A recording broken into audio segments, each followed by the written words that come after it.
اور اس وقت کو بھی یاد رکھو جب اللہ فرمائے گا کہ اے عیسیٰ ابن مریم، کیا تم نے لوگوں سے کہا تھا کہ اللہ کے سوا مجھے اور میری والدہ کو معبود مقرر کرو؟ وہ کہیں گے کہ تو پاک ہے، مجھے کب شایع تھا کہ میں ایسی بات کہتا جس کا مجھے کچھ حق نہیں۔ اگر میں نے ایسا کہا ہوگا تو تجھ کو معلوم ہوگا، کیونکہ جو بات میرے جی میں ہے تو اسے جانتا ہے، اور جو تیرے جی میں ہے اسے میں نہیں جانتا۔ بے شک تو علام الغیوب ہے۔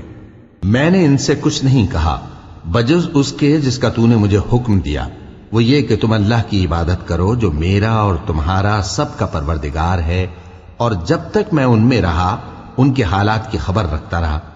پھر جب تو نے مجھے دنیا سے اٹھا لیا تو تو ہی ان کا نگراں تھا، اور تو ہر چیز سے خبردار ہے۔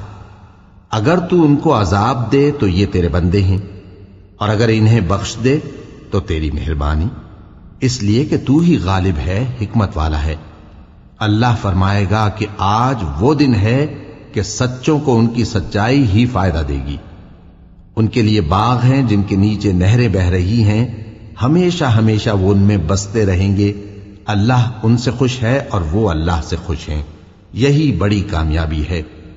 آسمان اور زمین اور جو کچھ ان دونوں میں ہے سب پر اللہ ہی کی بادشاہی ہے، اور وہ ہر چیز پر قادر ہے۔